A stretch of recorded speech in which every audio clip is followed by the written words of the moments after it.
Leaders need to seek feedback.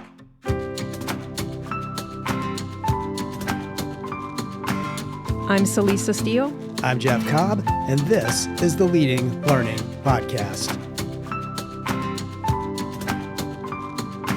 COVID has required many changes in the ways we live and work. One example is the increased need for remote communication and for managing and leading hybrid teams. Wayne Turmel is part of the Kevin Eikenberry Group, and he and Kevin have co-authored 3 books, including The Long Distance Leader, originally published in 2018 with a revised edition out in 2024. Wayne's work focuses on remote and virtual communication in the evolving workplace. In this episode of the Leading Learning Podcast, number 439, Wayne and Jeff talk about what leadership is, how leadership does and doesn't change in the context of remote, virtual, and hybrid work, the importance of trust and of choosing the appropriate communication tools for the situation, what mules and hybrid work have in common, and the fact that Wayne's been a contestant on Jeopardy! Whether you lead a team or are part of a team or both, you'll benefit from the advice and insight Wayne offers around effective communication. Jeff and Wayne spoke in September 2024.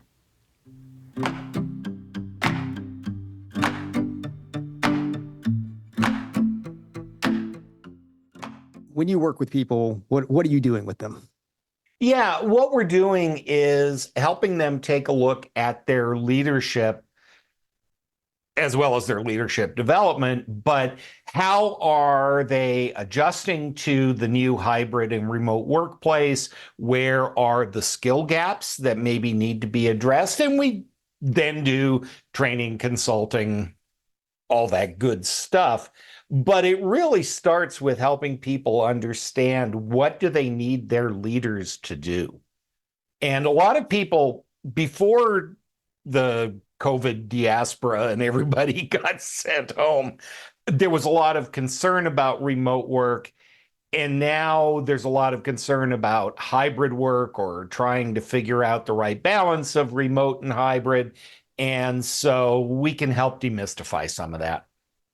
Well, great. And a key reason that we're here talking today, we have many good bases for conversation, but you are releasing a new edition, the second edition of the Long Distance Leader Rules for Remarkable Remote Leadership. And so we want to dig into some of what that book can provide to leaders and aspiring leaders. I always like to start out, we're sticklers for language here at Leading Learning. So, we want to make sure we get our terms defined well. And you've already brought up 3 that I think we need to be clear about. The most foundational one is just simply leadership, because, everybody talks about leadership and being a leader and, what it means to be a leader. When you're talking about leadership, how do you define that? How do you define leadership? Well, leadership by definition is getting things done through and with other people. Right? We need to, whatever it is, right? Whether it's lead a committee, lead a Boy Scout troop, get your company's project completed. Leaders are those who inspire, coach, and exploit is the wrong word. It's so loaded, but get the best from people to help achieve those results. And that hasn't radically changed. I mean, Genghis Khan ruled half the world and never held a WebEx meeting. Good point. Julius Caesar did great out in the field. It's when he went back to the office that things kind of went pear-shaped. So both the highest praise and the biggest criticism that we got when Long Distance Leader came out was, most of this is just a really good leadership book. Well, yes, thank you. And they were going, but it's not all about remote. Well, no, it's not. But if you're not doing the basic leadership things, being a whiz on Zoom or Microsoft Teams is not going to be the flex you think it is. Right. Well, it's a good point, because Genghis Khan or Julius Caesar, they were remote leaders in many ways. I mean, they were obviously leading a lot of people who never saw them, probably. Now, the other terms that relate to that I want to make sure we're clear about from the beginning, you've used the term remote a number of times already, hybrid, and maybe virtual too. I haven't heard virtual come up as much, but when you think about those 3 things, hybrid, remote, virtual, how are those the same or different in your context? Yeah, remote is one person is someplace and somebody else is someplace else. There's distance between you, right? That's remote. Virtual is a little more ambiguous. It tends to mean your teams maybe don't have direct reporting mechanisms. Like a project team, for example, is a virtual team. There might be people from all over the place from different departments. Maybe they have a real boss somewhere who is not the project leader, right? But you still need to form those relationships and you need to get the work done and you need to get stuff done mostly through influence as opposed to coercion and direct repertorial power. And hybrid, you may be careful about asking me this question because I'm a little bit like a dog with a sock. I think that hybrid right now kind of means, well, some of us are in the office, some of us aren't. Maybe we need to be in the office 3 days a week. And most of what people are calling hybrid work isn't really hybrid. It's what's the word I'm looking for? Hostage negotiation. They said, well, COVID's over and we want to get people back to the office. And there was this negotiation process, right? How much can we make them come back to the office before they quit? How much can I whine about going into the office before I get fired? And they kind of agreed, compromised. Nobody's 100% happy with the arrangement, but it kind of works. And now let's get back to work. A real hybrid is not just a mushing of things together or a negotiated settlement. Not there's anything wrong with negotiated settlements. But if you really want to be strategic about hybrid work, hybrid is when you take two distinct things and create a third distinct entity. So the classic example is a mule. Yes, it's a horse and it's a donkey, but if you've ever met mules, you realize that they are their own unique thing. And mules are mules. They are not horses and they are not donkeys. And when you're trying to put together a strategic plan for a team, you want to be intentional about what is it that we're trying to achieve. And you can be office first, you can be remote first, but a real hybrid team is not just what work gets done where, which is how we think about it. Well, they're at home or they're in the office. A true hybrid team also takes into account when the work happens. So the balance of synchronous and asynchronous work is not only can be very different, but it is very defined and carefully thought out as opposed to just smushed. I warned you. No, that the image of you being a dog with a sock, I like that in my mind, and hybrid as a mule, I kind of like that as well. Now, obviously, remote, hybrid, virtual, these have all existed for a while, certainly since well before this thing called the global pandemic hit us, but that escalated a lot of these issues or the issues that come with these different forms of working. What in your mind has changed fundamentally in the wake of the pandemic, if anything? I mean, maybe nothing has changed. I don't know. And what's fundamentally the same? Well, what has not changed is human beings. They are still wonderful and full of potential and dumb and petty and all the stuff that human beings are, right? I started looking at remote and virtual work almost 20 years ago. And the long distance leader, the first version actually came out in 2018. So it was almost exactly 2 years before the pandemic. So we've been standing on this corner for a while.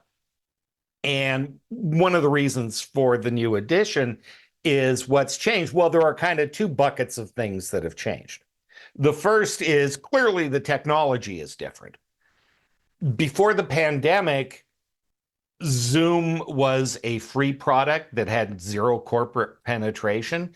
And then suddenly it went from what's Zoom to a verb to a syndrome in like 18 months. a lot of people had been thinking maybe we should look into remote. We're going to think about that one of these days, whatever. And then we all got kind of pushed across the Rubicon. A third of the workforce found themselves not going into the office and still needing to get work done. So, the technology, Microsoft Teams, for example, was a gleam in somebody's eye, but that's about it. It was still Skype for business. Slack was on the ascendance, but hadn't achieved what it became. So the tools changed, and the book tries not to dwell on specific tools. Like, we don't care if you use Outlook or Gmail, but you got to think about your email in a certain way, if that makes sense. But the second part is really more important, which is, in the year of our Lord 2024, what does remote work look like? And what we found is there is still, and it is a much larger percentage of people than before the pandemic, who work primarily remote. Well, they need to be addressed, supported, developed, managed, right?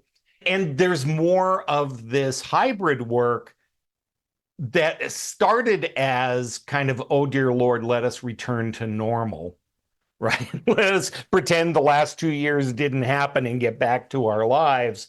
And you can't really do that because the genie's out of the bottle. You walk into any office, even one that has supposedly returned to normal, and anywhere from a third to half of the desks are empty. Not that there aren't people who belong to those desks, but so-and-so's traveling, so-and-so has a sick kid, today's their day to work from home, whatever it is. And at its core, if you have one team member who isn't there when the work's getting done, you have a remote team. The same dynamics that you need to take into account, I'm happy to go down that rabbit hole, need to be in account even when you're in the office. Otherwise, you can unintentionally create havoc. Proximity bias is a very natural way that our brain copes with problems. But on a hybrid team, for example, it can result in the people who aren't in the office feeling excluded. It can result in perception, and it may just be perception, but that doesn't mean it's not corrosive. The perception that the manager favors the people in the office. And so part of developing leaders in this new environment is to say, yeah, you got to do all the leadership stuff, right? The Genghis Khan, Julius Caesar stuff, you still got to do that. And you need to be aware of how the dynamics of your workplace are going to impact that and adjust accordingly. At Tagoras, we partner with professional and trade associations, continuing education units, training firms, and other learning businesses to help them to understand market realities and potential, to connect better with existing customers and find new ones, and to make smart investment decisions around product development and portfolio management. Drawing on our expertise in lifelong learning, market assessment, and strategy formulation, we can help you achieve greater reach, revenue, and impact. Learn more at tagoras.com/more. One of the key principles in the book, you have a number of principles that you cover, but it's this whole idea of leadership first, location second. And I assume that's a principle because a lot of organizations don't do that. They kind of screw up that order. You've mentioned some of what can happen when you do that. I mean, what really trips organizations up there? Part of it is they become focused on the fact that people aren't there. And so some of them go to extremes. We get keyboard monitoring. We get, you must be logged on at a certain time and you must be logged off at a certain time. The attempt to micromanage sometimes goes up. And here's the thing. Bad leaders are going to be bad leaders, and good leaders are probably going to find a way to make it work regardless of the circumstances.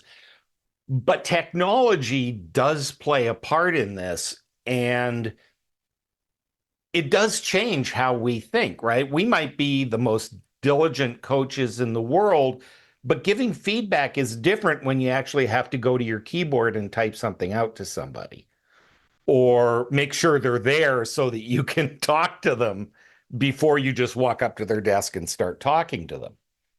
You know, a really terrible example of this, well, it's a great example, it's a terrible story, is my wife was once fired by instant messenger. See that face that you made and that little noise? I would expect that 99% of people listening to this would go, yeah, that's probably not right. Now, think about it from the point of view of a terrible manager. I don't want to deal with this person. I'm already done with them. I want them fired, and I don't have to listen to them cry and the drama and everything. Because at the end of that interaction, the goal was achieved. She was fired. She was no longer working for them.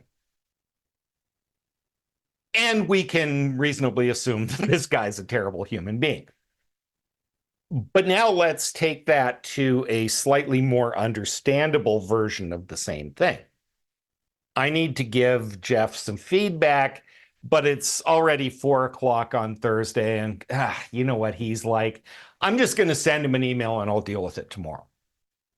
Now, in the great, perfect leadership world, that's not the right thing to do, but man, is it easy, and it's convenient, and it saves time, and it gives me time to get my head together about how I'm going to deal with Jeff. And those are the little things, right? A huge piece of remote and hybrid leadership is making sure that we're choosing the right tools for the right communication, and that we are helping the team establish the norms that are going to get the work done in the best possible way. Yeah. I suspect a lot of people, because I know I do, wrestle with that and wrestle with getting to a point of confidence around, am I using the right tools and the right ways to do this? I suspect another source of hesitancy and fear, and I can say I've felt the tug of these at times with being a remote leader, is just that concern that if you are that remote or hybrid organization, you just aren't going to be as productive. You're not going to be able to achieve the same level and consistency of outcomes that more traditional organization can achieve. So how do effective remote leaders kind of move past that fear and ensure that goals are achieved, that employees are on track, that it is a productive organization?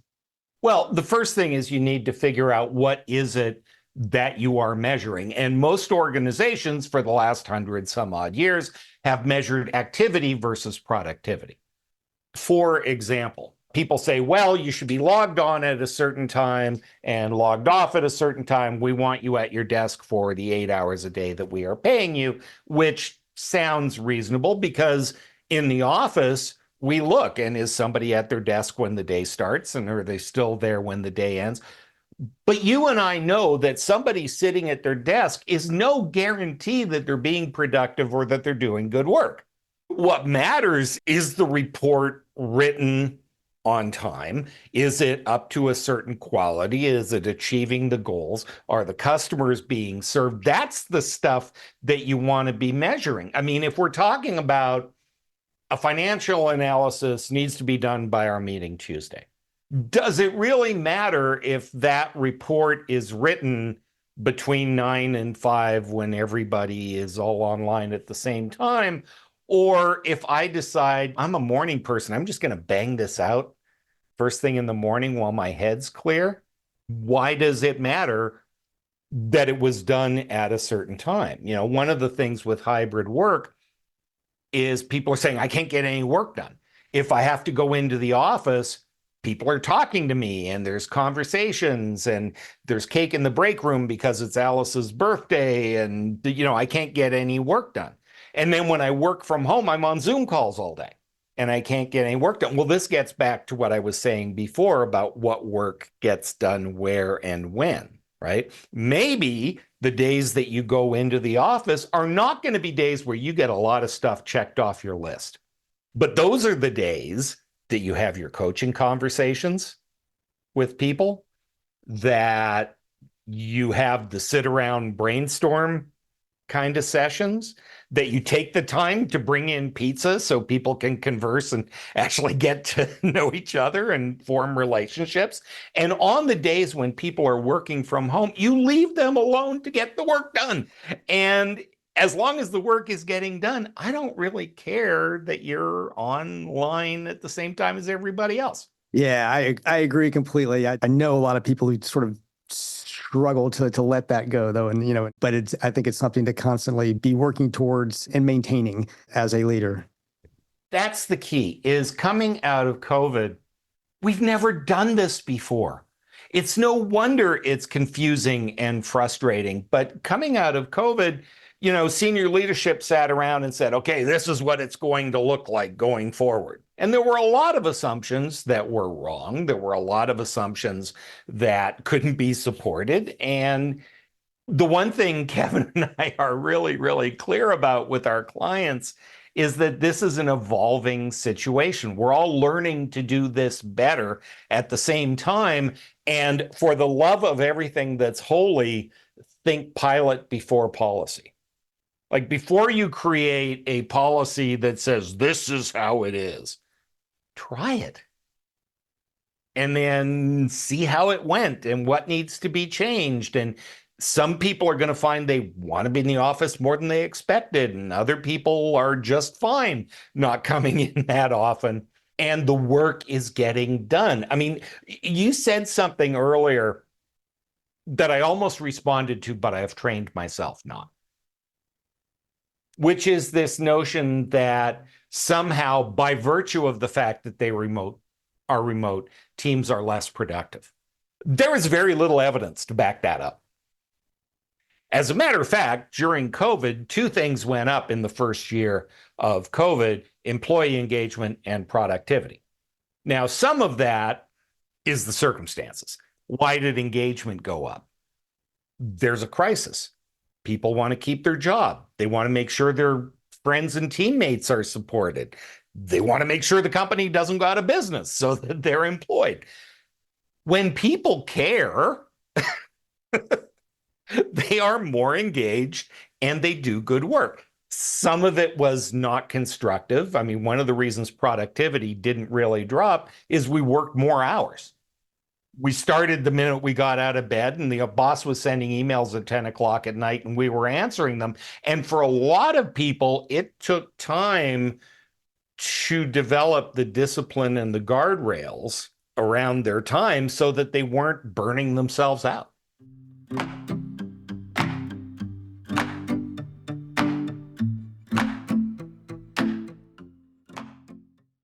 You brought up engagement, which of course is the other area that people worry about. Are people going to be engaged when they're working remotely? I mean, at Leading Learning, most of our work is in the world, or all of our work is in the world of learning. And of course, when we're talking about remote learning, online learning, engagement is a huge thing. And it's a thing in face-to-face now too. Are people really engaged or not?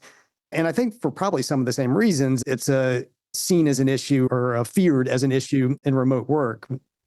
There's a couple of things. First of all, I think that the focus on engagement in general is a little disingenuous. I mean, they used to say, only a third of the workforce is actively engaged, and then there's the rest, and then there's the group that is actively disengaged. And I've been hearing that for 20 years, and part of my brain goes, that sounds about right.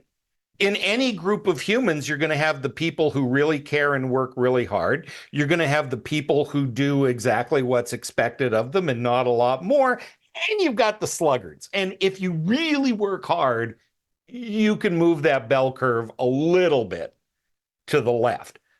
But there's always going to be that group. Now, the problem with remote and hybrid work is that what we are learning is the people who are engaged are really engaged. They're not going anywhere. They like the work. They're happy. They maybe have more work-life balance. They're not spending all that money on a commute. They ain't going anywhere. Those are your star performers. The problem is that the people who are least engaged are really disengaged. And not only is it harder to coach them and get them to acceptable minimum standards, they are at far greater risk for turnover. Now, if they're your least engaged people, do you really care is a fair question. But the problem for people who work remotely is that there are no barriers to changing jobs. If I go into the office every day and now I want to change jobs, I might have a longer commute. My childcare situation changes. There's a lot involved in changing jobs. If I work remotely, literally the only thing that changes is my login information. So we do need to be conscious of engaging everybody and doing the best we can, right? Now, the problem with the whole conversation about engagement is it's only so much that the employer can do. Let me give you an example. I meet somebody, I'm wildly in love. I decide I want to spend the rest of my life with this person. I buy a ring, I get down on one knee, I ask them to marry them. They are not engaged until they say yes. As employers, we can do everything in our power. God knows we do enough to make it easy to disengage. But all we can do is make it as easy as possible and desirable as possible for them to choose to engage, because engagement comes from within the individual. So what are the factors on the employer side? I mean, you talk about trust in the book. I would think probably that's one. But if we're trying to position ourselves as the type of leaders and organizations that people are going to want to engage with, what are some tips for that? A big piece on that is just clarity.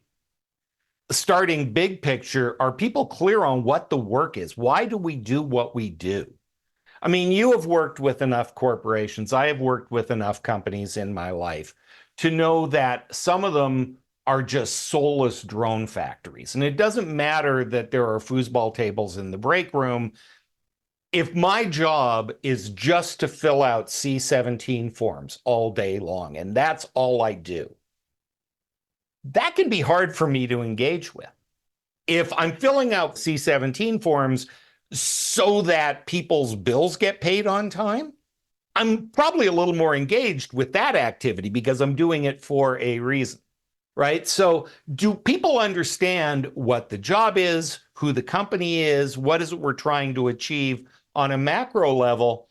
And then it's really important to have expectations around goals and tasks and what do we expect of you? Do I expect you to be logged on at 9 o'clock every morning and don't log off until 5? I can make that expectation. Not sure it makes a lot of sense, especially if I'm in a different time zone than you, but your house, your rules. But if I say, I need this report analyzed and reported out, and I need it by Tuesday, and I need it to this level of quality, and I need you to involve the following people in that process, and I do that, you probably don't need to micromanage me very much, because clearly I am capable of doing the work and the work is getting done. And if I decide to go to the gym or go to Target over my lunch hour, what does it matter? Now, that doesn't mean you don't, again, have to be intentional and mindful. Are there times of the day when you want people to have synchronous access to each other? That's not unreasonable. But, I live in a 3-hour time zone different from Kevin. I'm on the West Coast. He's on the East Coast. It's not entirely reasonable to think that I should be online the exact same number of hours that he is, starting with the hours he is. Now, what happens organically is that I'm an early bird. My day, 6:30, 7 o'clock, I'm functional and banging away, which means on the one hand, Wayne's off work at 2. Yeah, mostly. But I started at 6:30, right? But that's a choice. That's how my body clock works. One of the reasons I don't work 9 to 5 is I'm useless at 3 in the afternoon. Now, there is like a 3-hour slice of every day when anybody on the team can access anybody else synchronously. How much do you need? Realistically, how often do you need to be synchronously attached? And if once a month we have a team meeting, an all-team meeting, that's at 7 o'clock my time. Okay, I got to be up and take a shower and dress like a big boy in time for that meeting. But that doesn't happen every day.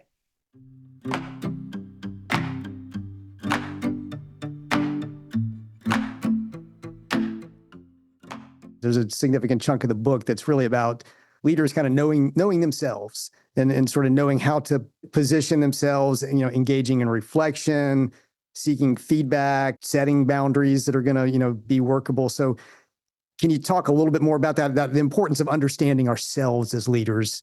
I love when people have read the book. That's so cool. And that doesn't universally happen. There is a model. There are 4 models essentially in the book, but the one that ties mostly to what you're talking about is the 3-0 model, which says for work to get done, and this is true remotely or otherwise, but it's particularly important in a remote and hybrid environment. The 3 O's are outcomes, others, and ourselves. So you always start with the outcomes. What do we want to have happen? How do we best serve our customers? How do we, do we know who does what with which and to whom? Do we know where the handoffs are? Do we know that that the workflow is happening the way it needs to happen? As leaders, we started this whole conversation with the idea that as leaders, we are not supposed to be doing all the work ourselves, right? Our job as leaders is to get those outcomes achieved through other people. And that's the part of leadership everybody's kind of cool with, right? I have to get these people to do that. But where you separate the good leaders from the less good leaders is a level of self-awareness that says, what about me? And during COVID, we found out that there is a dark side to the whole servant leadership piece of this. Very often, leaders consider themselves last, right? If somebody's got to be on that morning call with Hong Kong and that evening call with Australia, I'll take the bullet and I'll do it. And what we found is managers were burning out at a much faster rate than anybody else in the organization, simply because I remember having this conversation as a manager. I was asking somebody to do something, and it was a lot. It was a lot that I was asking them to do. And they were putting up some resistance. And I said, well, I'm not asking you to do anything I wouldn't do. And they looked at me and said, and exactly what is it that you wouldn't do? Ouch. Yeah. But am I taking care of myself? Am I working in a vacuum? I literally just wrote a blog post before I logged on to talk to you about how leaders need to seek feedback. We know how important it is to give our people feedback, but especially if we're working remotely, we aren't getting a lot of feedback. We're basically left to our own good intentions and the voices in our heads. And I don't know about the voices in your head, Jeff. Mine are not kind. I would instantly fire any manager who spoke to an employee the way I speak to me. My self-talk is very often not as constructive as it should be. But this stuff matters. If we're not putting guardrails on our time, if we're not intentionally setting models for the behavior that we want them to achieve.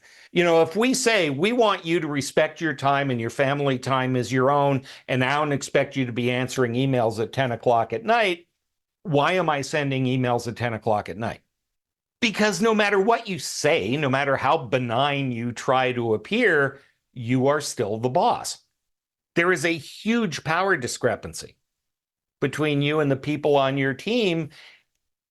And most human beings are going to default to appeasing the person who has control of their paycheck. Yeah, true enough. Well, in so many ways, what we're talking about at this point has to do with learning. All of this really has to do with learning. We covered this earlier on. This is a process. Like, nobody comes out of the gate saying, I know how to lead over Zoom and email, or I know how to lead, period. But, to kind of take us to the end of our conversation today, this is a podcast about learning. We're called Leading Learning. So I guess it's both about leading and learning. I'd love to hear from you. We always like to ask guests about their approaches to learning. Maybe for you, this is how you actually constructively engage with those voices in your head. But what are your lifelong learning habits and practices? Well, first of all, to me, the most useful characteristic in another human being is curiosity. It bothers me that I am going to die without learning everything. I've come to terms with the fact that is going to happen, but I'm still going to give it my best shot, right? And so I am omnivorous around stuff. It got me on Jeopardy in 1994. It didn't teach me enough to win. So, it only gets you so far. But that's the big thing, curiosity for me. And interestingly, I have the attention span of an Irish setter. And so when things get too normal and mundane, I get restless, and better that things just constantly keep me interested and engaged. So that's the big thing. I think also, and this is where organizations have lost their focus, the ability to take what's in your head and communicate it to somebody else is so critical. It is maybe the number one thing about being a great leader, is you must be able to communicate your vision and take in input that they give you and process that. And we've kind of lost that. A lot of organizations aren't teaching presentation skills because why? We are doing this. But as you and I talked about so many years ago, that's exactly the problem. If this is for those of you listening on audio, I am pointing to the camera. But if webcam is our method of communication, we had better optimize that. I mean, I'll give you an example, and Kevin rolls his eyes when I start to say this because he's been listening to me say this for a number of years. My career extends exactly as long as we've had email. The first major project I worked with in a big boy job was rolling out email to my company. So 30-ish years. In that time, for the first time in human history, 70% of our work is done in writing. Email, text messages, online chat, reports. 70% of our communication is in writing.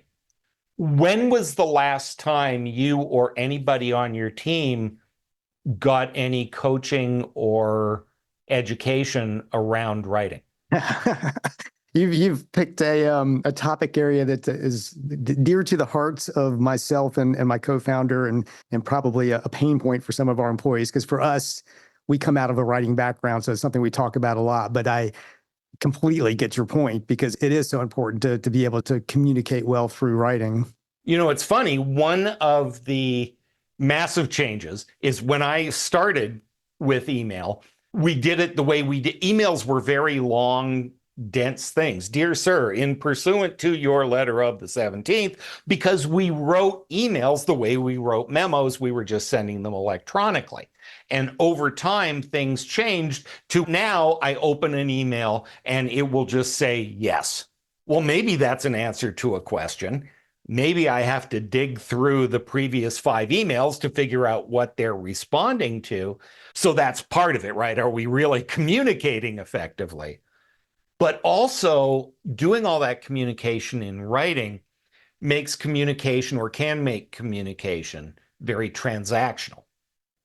Send me this file. Here it is. If that is the only interaction we have, is sending each other messages on Teams, and they're short, very transactional type messages, are we building a relationship? Are we building trust? Are we having fun and enjoying our work? Heaven forbid. So I'm a little obsessed with this notion of communicating through the technology in the right ways. I think personally, one of the most important models in the book is the idea of richness versus scope, which is simply a way, and it's not even our model.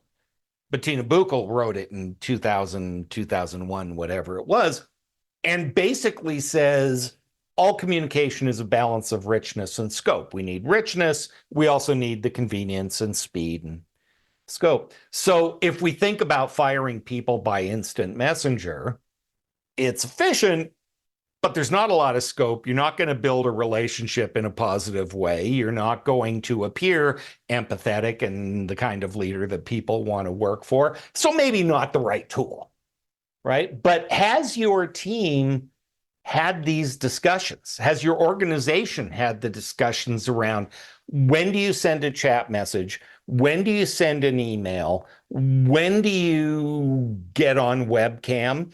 When do you talk on the phone? Heaven forbid, when do we need to come together in person as a team? And make those choices intentionally, right? And make them consistent so that the old white guy isn't managing by email while everybody else is texting to each other. And some of that is generational, some of it is work style, some of it is leadership style. But we need to be on the same page for the team to move forward.